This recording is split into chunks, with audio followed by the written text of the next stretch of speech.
कितने पलायन करेगा हिंदू? भारत में संविधान चल रहा है क्योंकि भारत में हिंदू बहुसंख्यक है। भारत में लोकतंत्र चल रहा है क्योंकि यहां हिंदू बहुसंख्यक है। भारत की सेना विद्रोह नहीं करती है क्योंकि सेना में हिंदू बहुसंख्यक है। भारत के जो नौकरशाह है वो सत्ता परिवर्तन के लिए साजिश नहीं करते क्योंकि नौकरशाही में भी हिंदू बहुसंख्यक है। अगर भारत में जो कुछ ठीक चल रहा है, जो पाकिस्तान जो होता है वो भारत में नहीं होता, जो बांग्लादेश में होता है वो भारत में नहीं होता, उसका मूल कारण है कि भारत में हिंदू बहुसंख्यक है। मैं आपको कुछ इंटरनेशनल पर्सपेक्टिव बताता हूं। भारत के बॉर्डर पे 9 देश है।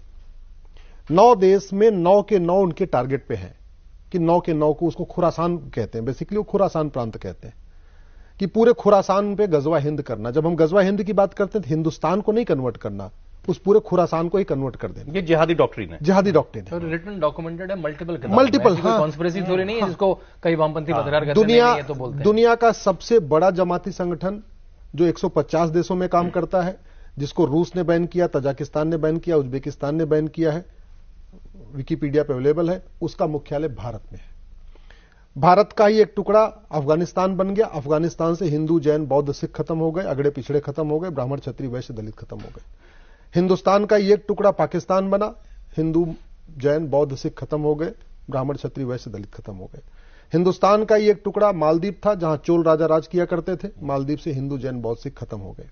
हिंदुस्तान का एक बांग्लादेश एक टुकड़ा था जिसको ईस्ट बंगाल कहते थे। भाई वेस्ट पंजाब पाकिस्तान में चला गया और ईस्ट बंगाल बांग्लादेश बन गया। ईस्ट बंगाल में हिंदू, जैन, बौद्ध, सिख अभी जैसा सिंह साहब ने बताया 7% बचे हुए थे। अगले 2 से 3 साल के अंदर वो सब या तो कन्वर्ट हो जाएंगे या तो भाग जाएंगे। तो आपका बांग्लादेश भी हिंदू, जैन, बौद्ध, सिख से खत्म हो चुका है।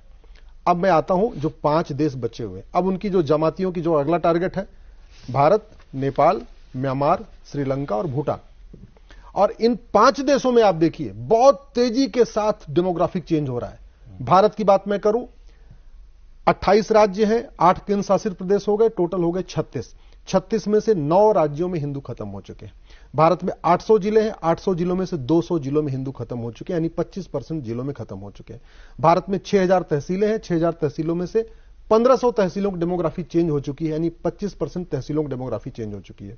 भारत के बॉर्डर पे 300 तहसीलें हैं, मतलब आपका चाहे गोवा बॉर्डर, चाहे आपका गुजरात बॉर्डर हो गया या राजस्थान बॉर्डर, समुद्री या लैंड बॉर्डर दोनों, जो हमारे बॉर्डर पे, उस पे टोटल 300 तहसीलें हैं। मैं कह रहा हूं कि आप इसको होम मिनिस्ट्री क्लेरिफाई कर ले, आईबी क्लेरिफाई कर ले, जिसको क्लेरिफाई, इसको मतलब सर्टिफाई कर सकता जो बात मैं कह रहा हूं। 300 की 300 तहसीलों की डेमोग्राफी सौरभ जी बदल चुकी है। भारत में जब मैंने 2017 में पीआईएल फाइल किया था, जब उस पर मैं काम कर रहा था, उस समय में आंकड़े राज्यवार दिए थे कि भारत में 5 करोड़ घुसपैठी आ चुके हैं। अच्छा, डेमोग्राफी बदली कैसे जा रही है?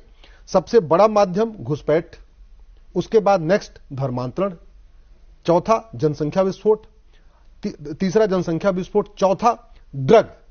क्योंकि आप किसी देश को बर्बाद करना है तो उस देश के यंग जनरेशन को आप ड्रग में ढकेल दो। बहुत बड़े पैमाने पे प्लान्ड वे में भारत, नेपाल, भूटान, बांग्लादेश और म्यांमार में बहुत बड़े पैमाने पर ड्रग सप्लाई हो रही है। स्कूल में, कॉलेज में, यूनिवर्सिटी में ड्रग सप्लाई हो रही है। और 5वां जो टूल यूज किया जा रहा है, अश्लीलता। इंस्टाग्राम के माध्यम से, रील के माध्यम से हमारी यंग जनरेशन को पूरा कामुक बना दिया जा रहा है।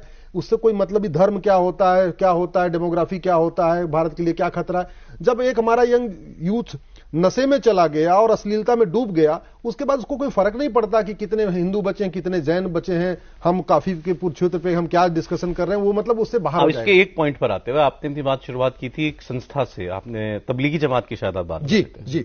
तो तबलीगी जमात आपकी अब जो जैसे बांग्लादेश में भी बात हो रही है, जमात इस्लामी काम कर रहा है। ये जमात इस्लामी पाकिस्तान में भी है शायद, हमारे यहाँ मुझे पता नहीं। जमात कश्मीर में, कश्मीर में हम लोग कहते हैं कि कश्मीर की रेडिकलाइजेशन के लिए जमात इस्लामी, लेकिन यहाँ वाला जमात इस्लामी और जो है कश्मीर वाला दोनों अलग अलग है। देखिए लेकिन हाँ, एक आपने अच्छा याद दिलाया, सलमान खुर्शीद ने आज जो बयान दिया है, सलमान खुर्शीद कांग्रेस के नेता के रूप में जाने जाते हैं, पूर्व विदेश मंत्री के, विदेश मंत्री, सुप्रीम कोर्ट के बड़े वकील है, सुप्रीम कोर्ट के बड़े वकील है, तबलीगी जमात के वो संरक्षक है, लीगल एडवाइजर भी है, उनके बोर्ड पर भी है। तबलीगी जमात नहीं, जमात इस्लामी की। जमात इस्लामी के, हाँ बिल्कुल। तो जमात इस्लामी, और ये सारी जमात इस्लामी एक ही हुई ना, बांग्लादेश, भारत, पाकिस्तान से मिला के। आप सर, आप जितने नाम ले रहे हैं ना, आप टहनियों का नाम ले रहे हैं, आप पत्तों का नाम ले रहे हैं। For the record Salman Khurshid आज इसलिए चर्चा में है क्योंकि उन्होंने कल एक बुक लॉन्च के मौके पर यह कहा है जो बांग्लादेश में हुआ ये हिंदुस्तान में भी हो सकता है, लेकिन हिंदुस्तान मुल्क बहुत बड़ा है, इसलिए यहां चीजों को ट्रैवल करने में बहुत टाइम लगता है, इसलिए एक अचानक से वो विस्फोट नहीं हो सकता जैसा बांग्लादेश के अंदर हो गया। ये ऑन रिकॉर्ड उनका कहा हुआ स्टेटमेंट। अब ये जो खतरे हैं इसके लिए ये खतरा मैं सर इसलिए मैं जहां आ रहा था वो बात रह गई कि ये सारी एक्टिविटीज हो रही हैं और आपने बताया ये सब इंटरकनेक्टेड हैं। वहां जमाती इस्लामी तो कर रहा है ना बांग्लादेश में जो कुछ कर रहा है, जिन लोगों को जो मारकाट मची है। सारे के सारे वेल कनेक्टेड हैं, वेल ऑर्गेनाइज्ड हैं, चाहे वो पाकिस्तान का जमाते इस्लामी है, चाहे भारत का पीएफआई है, चाहे बांग्लादेश का जमाते इस्लामी है, सब कनेक्टेड है। अल्टीमेट सोच है गजवा हिंद। अब मैं फिर से करेक्ट कर दूं, गजवा हिंद का मतलब केवल हिंदुस्तान से हिंदुओं को खत्म नहीं करना, क्योंकि तो पूरी दुनिया में इस्लाम, जैन, बौद्ध, सिख और हिंदू, ये सब हिंदू ही हैं। हम अपने को मानते हैं कि मैं तो, आप जैन हैं, आप बौद्ध हैं, आप सिख हैं, हिंदू हैं, नहीं। गजवा हिंद का मतलब सारे के सारे, और बड़ी सक्सेसफुली भारत का हिस्सा अफगानिस्तान, भारत का हिस्सा पाकिस्तान, भारत का हिस्सा मालदीव, भारत का हिस्सा आपका बांग्लादेश ऑलरेडी कन्वर्ट हो चुका है। बांग्लादेश में जो खेल चल रहा है, और भारत के अंदर विदिन, और बड़े प्लान्ड में उन्होंने भारत के अंदर सांसदों विधायकों को भी अपने पेरोल पर रख लिया। पत्रकारों को बुरा मत मानिएगा, भारत के बहुत सारे पत्रकार भी जमातियों के पेरोल पे हैं, उनको फंडिंग आती है।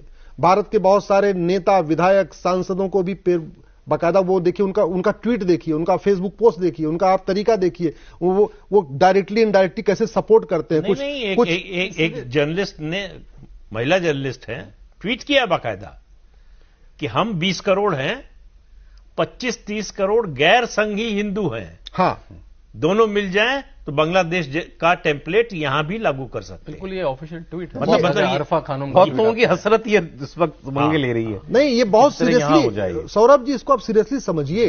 हमारे पूर्वजों ने कभी सोचा नहीं था कि पाकिस्तान छोड़ के भागना पड़ेगा। आडवाणी जी, राम जेठमलानी जी, पृथ्वीराज कपूर जी ने, सुनील दत्त जी ने, गुलजार साहब ने, मिल्खा सिंह ने, लाला अमरनाथ ने कभी सोचा था कि अपना घर परिवार छोड़ के भागना पड़ेगा? भागे कि नहीं भागे? अरे आप तो छोड़िए, जो कुछ बांग्लादेश में एक हफ्ते से हो रहा है, एक सप्ताह के पहले क्या बांग्लादेश के हिंदू, जैन, बौद्ध ने, सिखों ने सोचा था मेरी दुकान जल जाएगी? कभी सोचा था उनकी, हमारी बेटियों के साथ रेप होगा? कभी उन्होंने सोचा था हमें यहां से छोड़ के भागना पड़ेगा? हो रहा है ना।